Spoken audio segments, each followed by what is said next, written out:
wabarakatuh. Bismillah, alhamdulillah.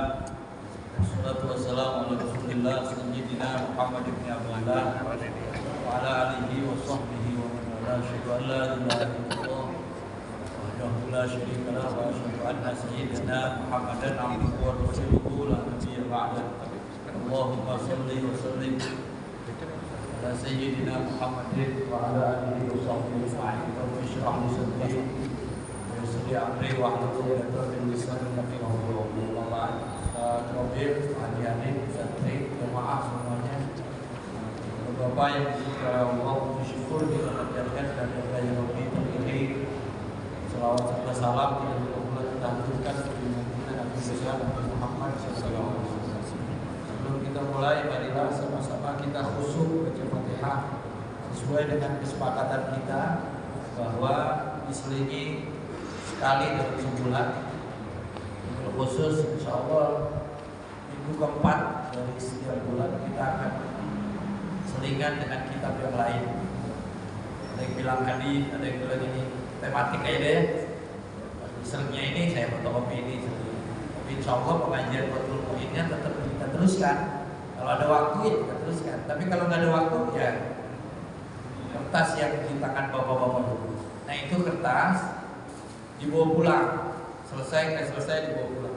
Buat bukti sama bini kita ngaji gitu kan. Besok dia nggak galak lagi kan. Kalau kita izin mancing kasih. Jadi seminggu kamu tanda bukti. Dan itu kalau nggak mau dibawa dibakar karena khawatir banyak lafaz Allah. Kalau yang bagus diajarkan lagi istri dan anaknya, atau buat bahan diskusi, ajarkan lagi muridnya. Itu kertas yang dipegang. Kitabnya namanya At-Tibyan yang dikarang oleh Al-Imam Abu Zakaria Muhyiddin Abi Zakaria Yahya Asy-Syaraf An-Nawawi.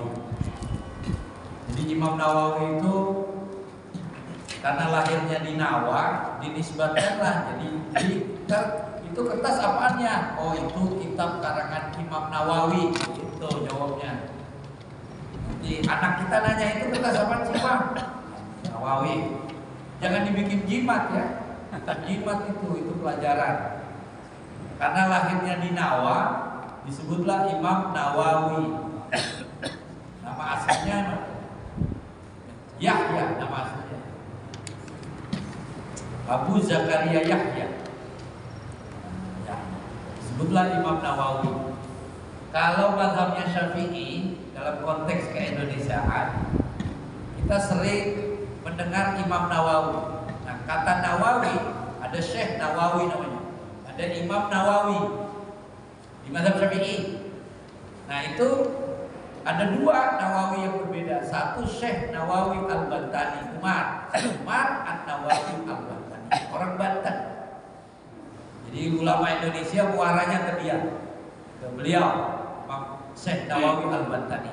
Nah ini Imam Nawawi Asy-Syaraf. Kalau Bapak dulu pernah ngaji Riyadhus Shalihin, pengarangnya sama ini. Nah Imam Nawawi itu di mazhab Syafi'i tobaqotnya paling tinggi. Dia disebut Imamul Madhab, Syekhul Madhab, gurunya madhab Imam Nawawi dan Imam Rafi'i. Nah, jadi kalau Imam Nawawi bilang A, itu pendapat ulama-ulama di bawah dikalahkan.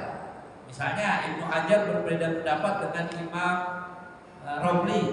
Ini bilang haram, atau ini bilang makruh, ini bilang boleh. Kita pilih yang mana? Ketika Imam Nawawi bilang A, selesai urusan. Jadi kalau ada perdebatan di dalam mazhab Syafi'i, kalau Imam Nawawi berfatwa, bisa selesai urusan. Nah, karena dia tobaqotnya paling tinggi. Nah, itu karangan Imam Nawawi. Bilang itu Imam Nawawi. Baik, kita baca Fatihah dulu ya. Biar kita enggak suul adab. Kita footnote aja. Kalau bikin skripsi enggak ada footnote diomelin. Rujukannya di mana, Pak? Saya ngambil buku itu, Pak dosen, lah footnote-nya enggak ada. Ah, gitu. Kita baca. Masa kita baca Fatihah. Mudah-mudahan kita diberkahi biar manfaat. Ilmu walaupun dikit tapi berkah. Kalau banyak nggak ada sanadnya nggak nyambung, nggak manfaat. Di YouTube, wah sejam gak ada yang masuk. 2 jam kita dengerin, gak ada yang cekak. Tapi boleh jadi satu hadis nempel terus karena sanadnya. Baca Fatihah itu yang disebut berkah. Dari dzatilah ila hadratin Nabi Muhammadin sallallahu alaihi wasallam, khususnya Al-Imam Muhyiddin Abi Zakaria Yahya bin Sharaf An-Nawawi Syafi'i nafa'ana bihi wa yurmi fi dharain. Wa sumailalu Syekh Ahmad Zainuddin bin Abdul Aziz Al-Malibari Al-Fanani.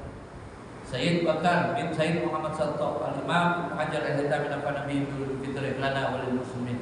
Al-Fatihah. A'udzu billahi minasy syaithanir rajim. Bismillahirrahmanirrahim. Alhamdulillahirabbil alamin. Arrahmanir rahim. Maliki yaumiddin. Iyyaka na'budu wa iyyaka nasta'in. Ihdinas siratal mustaqim. Shiratal ladzina an'amta 'alaihim ghairil maghdubi 'alaihim. Bismillahirrahmanirrahim. Qala Syekhul Mu'allim rahimahullah wa bi ulumihi wa amwalina min barakati fitri. Faslun fil nafati ma'al Qur'ani li ruqyati. Faslun fasal fil nafasi di dalam perkara nafas. Lihat paling kiri ke atas. Qala ahli lughah, berkata ahli bahasa. An-nafatu paling kiri, yang paling atas kan cuma sebaris doang.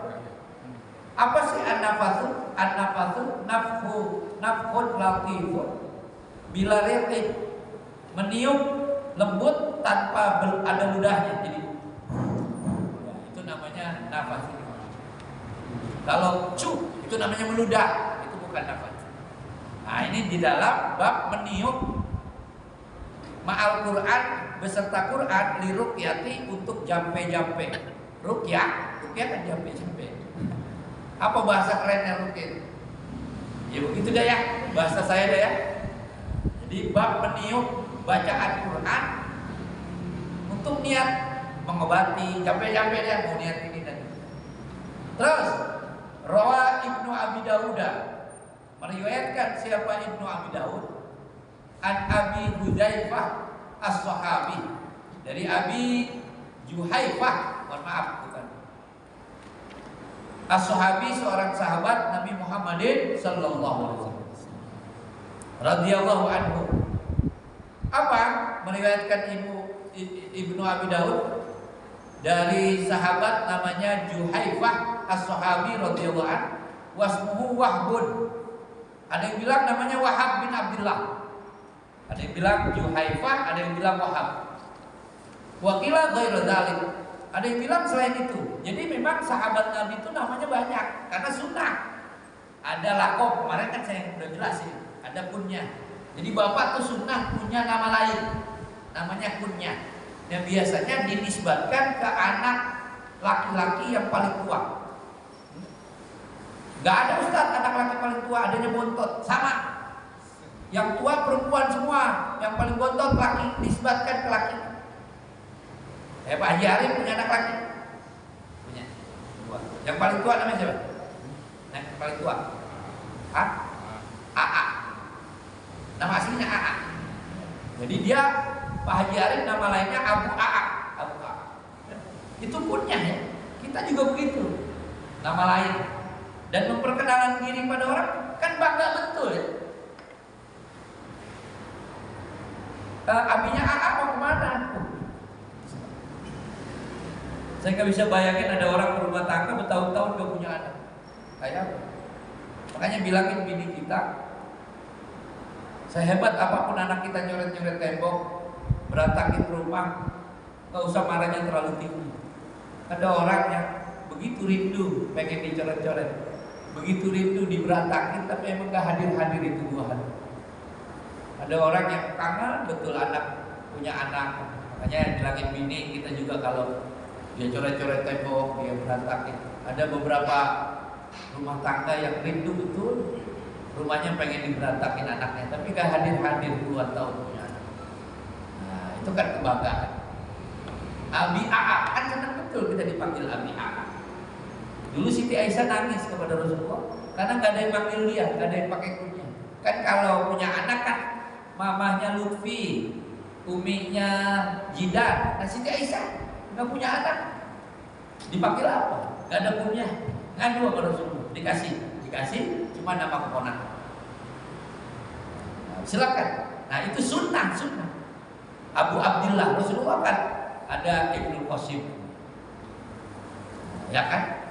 Qasim itu punya sunnah dan ngikutin sunnah menyelamatkan, jamin itu. Contoh Pak Haji Arif demen janda misalnya, janda di Palmerah karena dia kerjanya di Palmerah, demen janda, kenalan, namanya siapa bapak? Saya Abu A. Suatu saat jandanya kan dikambangin nih, nggak dikasih ketentuan keputusan. Akhirnya nyari, pokoknya kan diletek. Ada nggak yang kenal Abu A? Aku nggak ada yang kenal. Berarti sunnah menyelamatkan. Benar ini Abu A punya. Lakop beda lakop. Kalau lakop boleh jelek, boleh cakep. Si ganteng, si cakep, si manis, si buluk, si krempeng, si pincang, itu namanya lakop. Boleh jadi diredoi, boleh jadi enggak. Contoh, nih lakop contoh. Ada orang bininya dua. Bini mudanya telepon. Bini mudanya telepon. Yang angkat bini tua. Dia bilang kepada lakinya, "Pak, ada telepon tuh. Dari siapa?" Si kunyuk. Itu namanya lakop. Bini tua panggil bini muda, si kunyuk telepon. Itu namanya lakop. Jelek ya. Terus dah ya intermezzo itu. Nah, jadi sahabat itu namanya beda-beda banyak. Wakilah ghairu dzalik. Wa an Hasan al-Basri, dari Hasan Basri, ulama gede di zaman di awal-awal salafus saleh. Jadi Hijriah ya, Hasan al-Basri.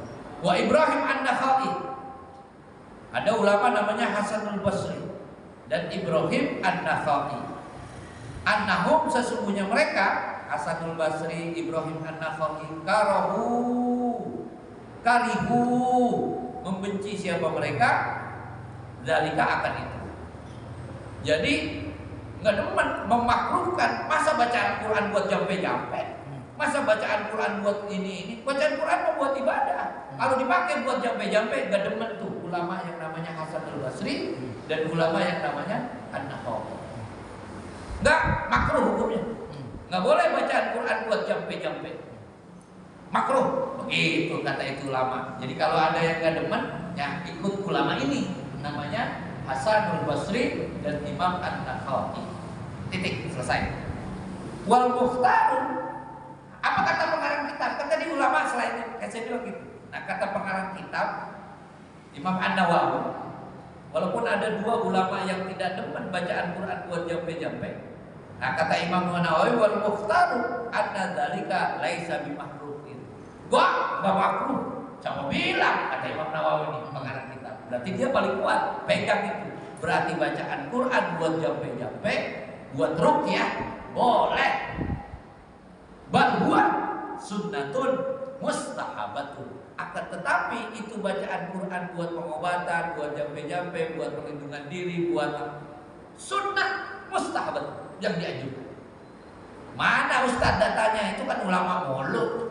Mana datanya? Nah, faqad sabata an Aisyah.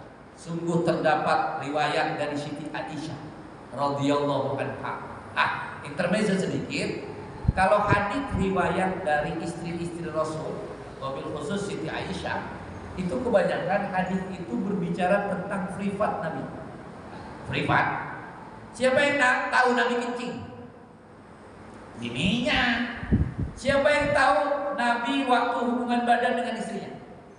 Istrinya. Nah, kebanyakan riwayat Siti Aisyah atau istri-istri Nabi yang lain berbicara tentang privat.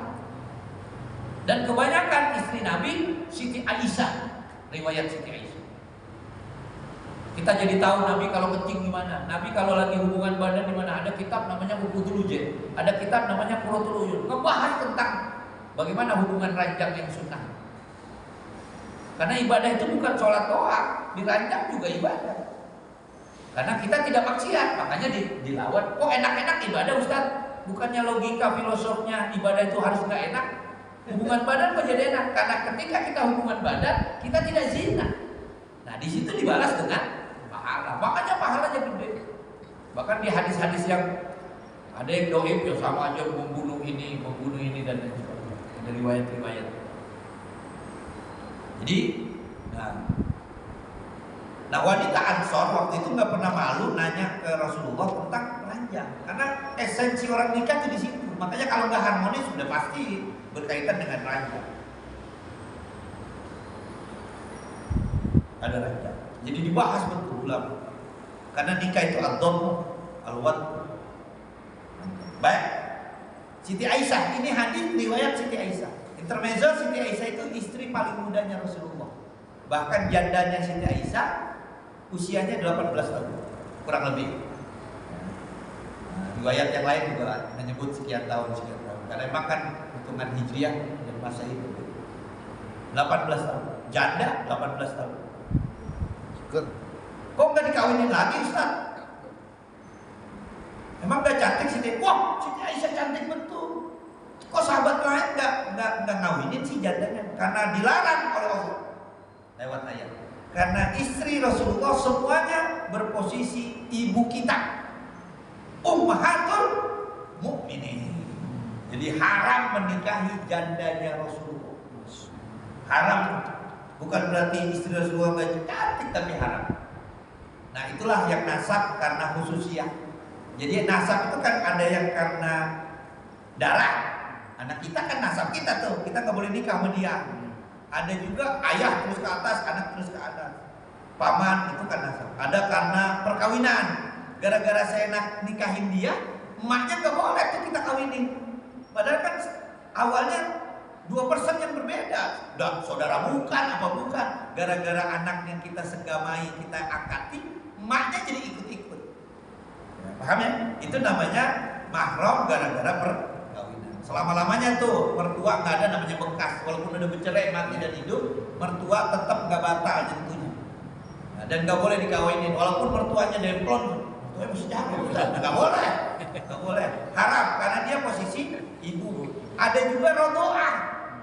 Enggak, saudara bukan, kita kawinin anaknya bukan, tapi gara-gara dia netek sama bini kita, minum air susu bini kita, dia jadi saudara kita. Kalau kita nggak punya pewaris maksudnya, warisan kita mau dikasih mana? Saudara nggak ada anak kan? Ya dia dapat, namanya mahram rodoah. Dia nasab gara-gara rodoah karena telah minum air susu istri kita. Dia jadi anak kita nyentuh sama dia kebatal. Ada kongkong nanya, Ustaz, saya sering minum air susu istri saya, apakah saya jadi? Ya jadi gila. Minum air susunya di bawah umur 2 tahun. Nah, dan minumnya lebih dari 3 kali. Jadi kalau kong haji minum air susu bini kong haji, walaupun seember bukan jadi makro. Emang ada gitu ya. Jadi jelasin lagi yang lain. Jelasin lagi kawannya yang minum air susu di bawah 2 tahun jadi rodohan. Nah ini satu apa? Karena dia istri Nabi, nah, kita umatnya, nah, bininya berposisi ibu kita, ummahatul mukminin. Jadi haram kita menikahi istri-istri Rasulullah. Siti Aisyah masih muda, masa sahabat yang lain enggak? Ya tapi kata Allah haram. Nah Siti Aisyah adalah istri yang paling muda, ditinggal mati, ditinggal wafat oleh Rasulullah umur 18 tahun. Nah, hampir semua riwayat-riwayat dari Siti Aisyah, dari yang istri jalur istri, dan hampir berapa persen lebih hukum-hukum itu dari Siti Aisyah. Gara-gara Siti Aisyah kita jadi tahu Rasulullah kencingnya gimana, minumnya begini, Rasulullah sabda demikian, karena memorinya masih hangat. Kalau istri yang lain kebanyakan janda dan udah tua-tua. Nah makanya hikmah punya yang muda begitu. Makanya saya saranin manajer, ketua masjid kalau bisa punya yang muda. Jadi ketika ada wartawan nanya bagaimana Pak Haji, masih fresh katanya. Tapi kalau yang tua gimana Pak Haji? Oh saya lupa dah. Ya.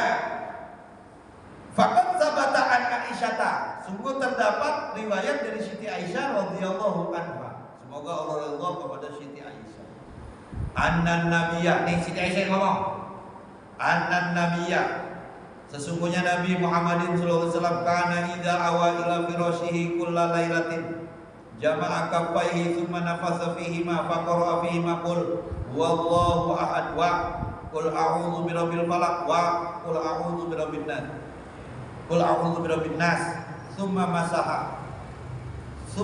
masaha bihima mastata'a min jasadihi yabda'u bihima ala ra'sihi wa wajhihi wa ma aqbala min jasadihi yaf'alu dzalika thalatha marratin rawahul Bukhari wa Muslimun fi sahihihima. Hadis ini sahih riwayat Bukhari dan Muslim. Ini hadis derajatnya muttafaq alaih, disepakati. Apa isinya? Kata Siti Aisyah nih, anna Nabiyya sallallahu alaihi wasallam, sesungguhnya Nabi Muhammadin anna Nabiyya sallallahu alaihi wasallam, sesungguhnya Nabi, karena ada siapa Nabi, idza awa, apabila awa itu hendak ya, ila firasihi, ke tempat tidurnya, ila awa ila firasihi, ya duduk dah kali di pinggir. Kula layatin, setiap malam, kata Siti Aisyah, setiap malam. Siti Aisyah saksi. Data ini valid. Makanya sahih. Rasulullah setiap malam kalau mau tidur, jamaah kafai, dia kumpulin dua tangan, takap. Setiap malam kata Siti Aisyah mau tidur. Summa nafasa, kemudian ditiup. Fihima, ke dalam itu dua telapak tangan. Ini bukan ya, ini hadis nih. Bukan dari Mbah Jabrom, bukan. Ini hadis. Faqara'a fihima, lalu baca siapa Rasul di dalam dua telapak tangannya. Qul huwallahu ahad, Allahus samad, lam yalid wa lam yulad wa lam yakul lahu kufuwan ahad. Dan baca Qul a'udzu birabbil falaq min syarri ma khalaq wa min syarri ghasiqin idza waqa wa min syarri nafatsati fil 'uqad wa min syarri hasidin idza hasad. Dan Qul a'udzu birabbin nas malikin nas ilahin nas min syarri waswasil khannas alladzi yuwaswisu fi sudurin nas minal jinnati wan nas. Tapi niatnya bukan begitu ya, Rasulullah enggak lebay kayak saya. Summa masaha, kemudian diusap bihima, dengan dua itu telapak tangan, mastato'a, apa yang sanggup dia gapai, min jasadihi, seluruh badannya. Jadi ditiup, diusap seluruh badannya semuanya. Yabda'u, dimulai bihima dengan dua telapak tangan, ala rosi, palanya dulu diusap, wa wajhi, dan wajah, wa ma'akbala min jasad, dan semua jasadnya. Kan kalau mandi kita yang sanggup kita sampai, ya udah gitu semuanya diusap. Tadi tuh tiupan tadi diusap semuanya. Yang ada dari kata rasa marratin, Rasulullah melakukan begitu 3 kali. Qul huwallahu 3 kali, qul a'udzu birabbil falaq 3 kali, qul a'udzu birabbin nas 3 kali. Dan hadis ini sahih. Mudah-mudahan pulang dari sini sebelum tidur begitu. Nah, biar manfaat. Kalau nggak dilaksanain ya nggak manfaat. Berasa betul kalau kita tidur di luar, nginap di mana, di hutan atau mana yang sering camping, baru berasa. Jadi begini,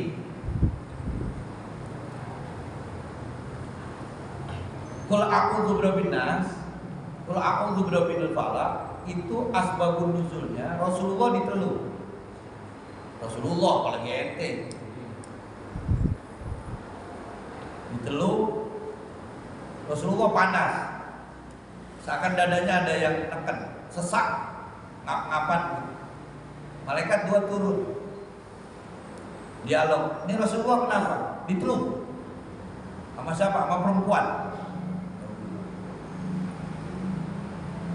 Makanya hati-hati sama perempuan. Ajarin, jangan mengganggu janda kalau nggak serius. Makanya simbol perempuan tuh lebih didominasi sisi emosionalnya, makanya gampang. Dulu kalau kita mau nyapi anak, bawa aja ke nenek-nenek di kampung kita, sama nenek-nenek gini doang. Jangan nete lu, udah kagak nete lagi ya. Itu perempuan manjur betul. Entah dia karena doanya manjur apa bau, awalnya itu anak. Di pasar Minggu ada namanya nyancak, almarhumah udah meninggal dunia, ngobatin begini doang, ngantri, datang subuh diobatinya johor. Wah lah ini ngantri. Dulu di pasar Minggu yang ngobatin anak kecil namanya nyancak. Oh manjur betul, udah almarhumah. Jadi hati-hati sama perempuan, dia didominasi sifat emosionalnya. Kalau makanya cepetan dia kalau jadi wali, kalau dia taat. Baik. Lalu turun ini surah Lihat, qul a'udzu birabbil falaq min syarri ma khalaq wa min syarri ghasiqin idza waqab wa min syarri naffatsat. Ini bab nafas. Aku berlindung dari tiupan perempuan-perempuan tukang sihir. Wa min naffatsati fil 'uqad. Nah, Rasulullah, saya baca dalam kitabnya Ajengan Khair Apandi Tasikmalaya, itu rambut Rasulullah diambil dan diperkuat di Asbabun Nuzul. Saya pernah share di Facebook itu ya. Wahidi An-Naisaburi, kitab nama kitabnya Asbabun Nuzul. Jadi Rasulullah rambutnya diambil karena ada pembantunya yang Yahudi. Jadi nyantet nelu itu harus ada media. Nah, diambil rambutnya, dibikin pocong-pocongan gitu, ditaruh di sumur. Ntar diambil juga. Nah, Sayyidina Umar atau entah sahabat. Jadi Rasulullah sendiri diteluh. Kenapa sebelum tidur? Karena tidur itu penjagaannya lemah. Bapak lagi melek nih, dikerubutin 3 orang, bapak ngelawan. Walaupun kalah, tapi kan bapak ngelawan. Tapi kalau lagi tidur, disentil aja kita nggak ngelawan. Nah, biasanya teluh masuk waktu kita tidur. Kenapa di dalam salah satunya boleh jadi? Kenapa batal untuk kita kalau tidur? Karena tidur itu dubur terbuka. Yang belakang, nah katanya teluh masuk ke. Makanya kita minta perlindungan sebelum tidur. Kita nggak tahu ada orang tersakiti lewat lisan kita. Kita nggak tahu ada orang tersinggung lewat sikap-sikap. Entah itu mitra kerja, saingan, Allah Allah. Iya kalau beriman. Kalau dia nggak beriman, habis kita dikerjain. Karena cepat betul. Kita nggak tahu ada orang tersakiti, ada orang marah dengan kita, diam-diam. Nah, sebelum tidur banyak baca doa. Karena kalau melek maka bakalan. Tapi kalau lagi tidur dia masuk. Nah, minta kita perlindungan. Bahkan di hadis yang lain, saya ingat betul waktu kiai saya almarhum dulu di pesantren, beliau dapat ijazah dari Mbah Mahdus Ali Ridboyo karena beliau alumni di sana. Nah, itu ayat kursi. Karena dia satu napas, nah, dia tahan napas kalau baca ayat kursi. Kan satu ayat kata Mas Ali Wazim, ditiupkan juga ke kanan, ke kiri, ke atas, bawah. Ternyata ada hadisnya. Jadi amalan-amalan guru-guru kita kiai-kiai itu bukan sembarangan ngarang, tapi ada datanya. Ini salah satu ini. Nah, masukin ke tangan, diusap ke semua. Kita minta perlindungan, boleh jadi. Kita kan nggak tahu. Jadi Rasulullah aja kena, apalagi kita yang jamaahnya cuma johor doang itu di kantor. Asal udah kagak jamaah ya. Ya Rasulullah. Nah, makanya boleh jadi. Makanya Allah. Bahkan di riwayat yang lain, lihat di bawahnya.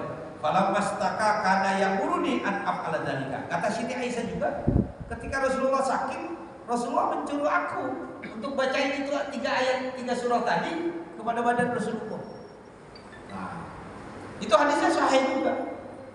Bahkan karena Nabi sallallahu alaihi wasallam yang fusu ala nafsihi fil maradil ladzi mata fihi bil muawwidat.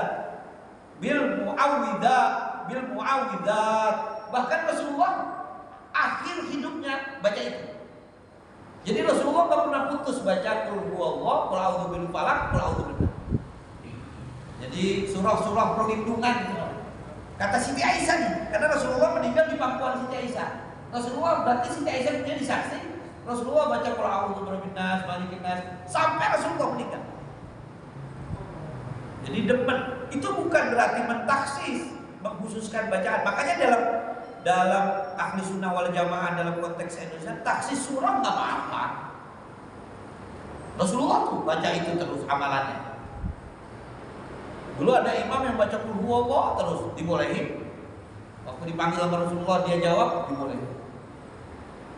Jadi kita malam Jumat baca Yasin ya boleh-boleh aja. Saya demen betul. Kenapa kamu baca ini? Saya suka sama surah ini. Silakan. Itu namanya mentaksis. Walaupun nggak boleh kita mengunggulkan satu surah dibanding surah yang lain, karena semuanya wahyu firman Allah. Nggak boleh ini surah lebih mulia dari surah ini, nggak boleh. Cuman kalau kita senang, saya demen betul sama Ar-Rahman Ustaz, ya silakan baca Ar-Rahman, rutin dan lain. Saya demen sama Yasin Ustaz, boleh.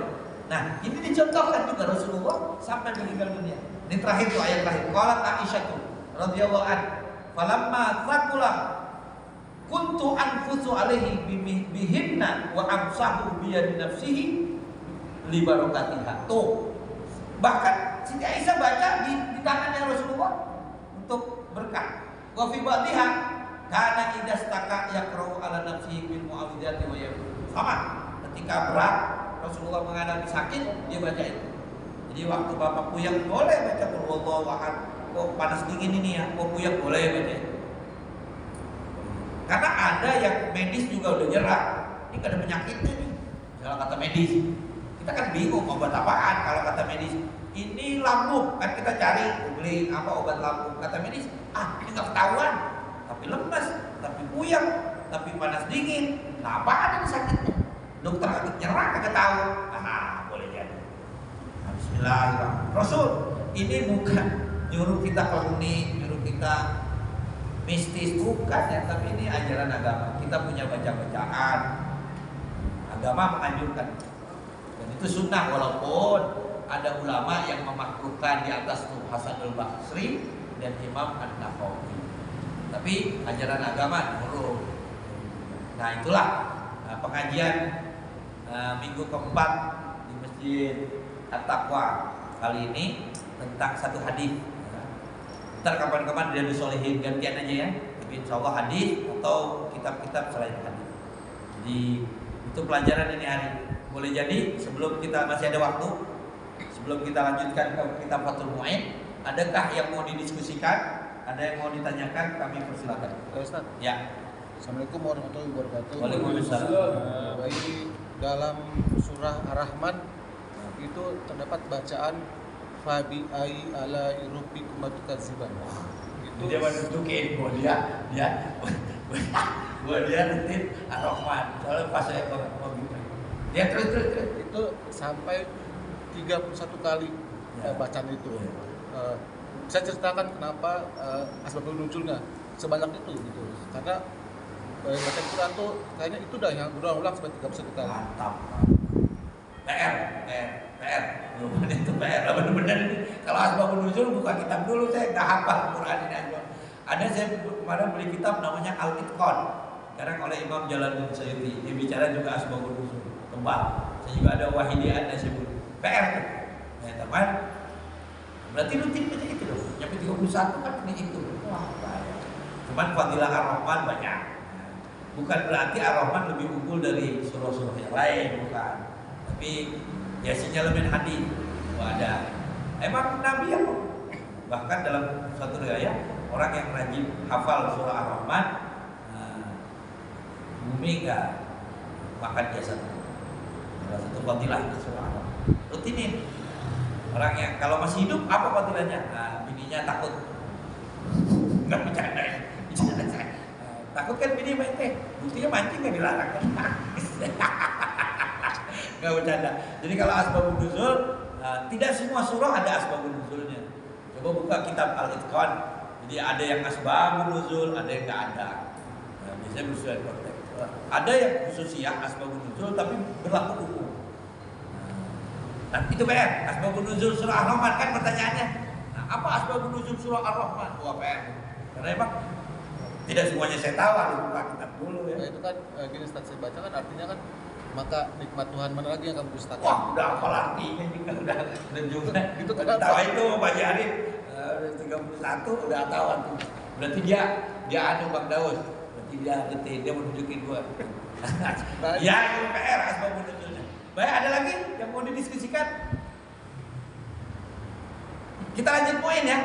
Dikit-dikit nggak apa-apa. Itu kan memang kita wajib kita. Halaman berapa? Halaman 152 paling bawah. Dikit ya. Gugurin kewajiban. Ini kan kitab tiap anu kita. 152 paling bawah. 152 paling bawah, 2 baris. Biarin gugurin kewajiban. Wa wilaun, sambung menyambung, baina kalimatihima, di antara kalimat-kalimat adzan dan iqamah. Nah, syarat adzan dan iqamah itu harus sambung menyambung. Nah, harus sambung menyambung. Kemarin saya contohkan Allahu Akbar, Allahu Akbar. Allahu Akbar terus. Nggak boleh begini. Allahu Akbar, Allahu Akbar, Allahu Akbar, Allahu Akbar. Nah, dia ke belakang dulu, dia bikin kopi, dia bikin teh, rokok 2 batang misalnya. Langsung dia terusin lagi. Asyhadu alla ilaha. Udah, ini nggak jadi adzannya. Harus diulang. Itu namanya tidak sambung. Nah, sama kayak wudu. Wudu harus sambung menyambung. Habis mengusap muka, istirahat dulu. Dia bikin teh dulu, dia WA dulu. Terus langsung diterusin. Nah, itu nggak sah. Paham ya? Nah, adzan dan iqamah harus sambung menyambung. Naam ya, nggak apa-apa. La yadulu yasilu kalamin wa sukutun. Nggak boleh kalau sedikit ngomong dan sedikit diam. Itu dimakfu. Hitungan huruf sedikit, diselingi dengan kata-kata lain sedikit. Boleh. Jangan lama-lama tapi. Allahu Akbar, Allahu Akbar. Hei, kunci di mana kunci? Lemari. Boleh. Enggak apa, masa saya bohong. Jadi boleh. Kan muadzin biasanya berantem mulu sama merbot biasanya. Kunci mana kunci? Di lemari. Allah, boleh. Nah, kalau adzan itu boleh. Atau diam sebentar. Asyhadu alla ilaha illallah. Itu sebentar lama apa sebentar? Lama, kalau lama nggak bisa. Sebentar. Nah, terus walau abdan sekalipun sengaja sah adzan dan iqamah diselingi. Allahu Akbar, Allahu Akbar, asyhadu alla ilaha illallah. Masih ada yang sholat? Tidak. Boleh tuh. Beda dengan sholat ya. Terus kemarin udah tuh. Wa yusannu ayyahmada sirran ida atosa. Dan sunnah juga kalau Allahu Akbar, Allahu Akbar. Aceh. Alhamdulillah. Sunnah masih. Lihat. Wa yusannu sunnah ayyahmada bertahmid sirran secara sir ida atosa. Jangan kencang-kencang. Allahu Akbar, Allahu Akbar. Aceh. Alhamdulillah. Nggak sekampung tahu dia bilang. Alhamdulillahnya sunnahnya sir. Allahu Akbar, Allahu Akbar. Aceh kan dia nggak diundang itu refleks. Aceh. Alhamdulillah. Karena nanti punya konsekuensi yang mendengar tahmid dia. Sunnah juga bilang ya kamu. Terus boleh tuh sunnah. Wa yu'akhira radda salami wa tasmita. Dan disunahkan menjawab salam, tetap masih menjawab salam. Allahu Akbar, Allahu Akbar. Ada yang masuk. Assalamualaikum. Sunnah menjawab. Benar ini. Waalaikumsalam. Cuman yu'akhira diakhirkan. Radda salami menjawab salam, wa tasmita dan menjawab baqis yang tahmid tadi. Allahu Akbar, Allahu Akbar. La ilaha illallah. Waalaikumsalam. Lu orang adat, salam. Lu jadi punya kewajiban jawab dah. Teradahan sih lu. Makanya begitu, paham ya? Atau Allahu Akbar, Allahu Akbar. La ilaha illallah. Yarhamukallah. Lu sih bangkis mengucap tahmid kencang-kencang kan? Lagi ada di bawah ada yang bangkis kan? Acin, alhamdulillah. Ntar jawab dia alhamdulillahnya sunnah di akhir adzan. Wal aqisi dan bangkis ilal firqa. Begitu juga ucap alhamdulillah sunnahnya ntar kalau udah. Walaupun boleh sir, tapi nanti kalau mau kencang ntar. Allahu Akbar, Allahu Akbar, la ilaha illallah. Alhamdulillah. Bangkis yang tadi boleh ditunda karena dia lagi baca aja. Wajahrun sunnah selanjutnya adalah kencang. Azan iqamah sunnahnya kencang, jelas. Jangan begini aja. Kalem deh, ganti. Nah, kencang. Allahu Akbar, Allahu Akbar. Sekarang ada mic kan. Kalau dulu kan di atas menara. Makanya kenapa Bilal dipilih oleh Rasulullah? Karena suaranya paling kencang. Bukan paling indah, tapi paling kencang. Kemarin kan sudah dibahas hadisnya. Kenapa Bilal ditunjuk? Karena Bilal suaranya kencang. In adzana au aqama li jama'atin. Kalau adzannya buat jamaah, iqamatnya buat jamaah, sunnahnya kencang. Fa yang bagi isma'u wahidin jami'a kalimatihi. Fa yang bagi maka seyogianya isma' memperdengarkan wahidin satu orang jami'a kalimatihi, semua kalimatnya. Amal muadzinu adapun muadzin awil mukim atau beriqomah orangnya, muadzin itu kan orang. berazan dan beriqamah li nafsi buat diri sendiri, fayakfihi isma'u nafsi faqat. Tapi kalau untuk sendiri cukup dirinya doang yang dengar. Sunnah kencang itu kalau untuk sholat jamaah. Allahu Akbar, Allahu Akbar, asyhadu an la ilaha illallah. Kalau sendiri mah enggak usah, pelan aja. Allahu Akbar, Allahu Akbar, asyhadu an la ilaha illallah. Gitu. Soalnya kalau kita sholat sendiri qomatnya kencang, kesian istri kita. Allahu Akbar, Allahu Akbar, asyhadu an la, kata bininya, ya Allah, laki gua enggak PA. Itu pas ngaji di Atakwa tuh, Kompas tuh malah sama wartawan di PA gitu pulang. Jadi kalau sendiri pelan aja, yang kencang. Nah, kalau wawaktun wallahu a'lam cukup itu satu. Ada yang mau didiskusikan? Gak usah deh ya. Cukup udah jam 1, waktunya makan siang, waktunya masuk, udah dikasih waktu istirahat ya tentu profesional. Kita tutup dengan baca Fatihah. Mudah-mudahan dua kitab yang tadi kita ngaji membawa keberkahan buat hidup kita, manfaat barokah fiddin wa dunyal akhirah, dan asbab kita kumpul di sini zuhur berjamaah, ba'diyah dan sunnah-sunnah yang lain, ta'lim wa ta'alum, menjadi asbab Allah turunkan ketetapan baik buat diri kita dan keluarga di kemudian hari. Ala hadirin ya al-Fatihah. A'udzubillahi minasyaitonir rajim. Bismillahirrahmanirrahim. Alhamdulillahirabbil alamin arrahmanir rahim maliki iyyaka na'budu wa iyyaka nasta'in ihdinas siratal mustaqim siratal ladzina an'amta 'alaihim Allahumma arhamna bil Qur'an waj'alhu lana imaman wa nuran wa hudan wa rahmah. Allahumma dzakirna minhu ma nasina wa 'allimna minhu ma jahilna warzuqna tilawatahu ana al-laili wa atrafan nahar waj'alhu lana hujjatan ya rabbal alamin. Itu fotokopiannya, mau pulang. Kalau nggak mau menempatkan pada tempat yang bagus, makan saja. Khawatir banyak lafaz, banyak nama-nama yang diagungkan. Wallahu a'lam bishawab. Assalamualaikum warahmatullahi wabarakatuh.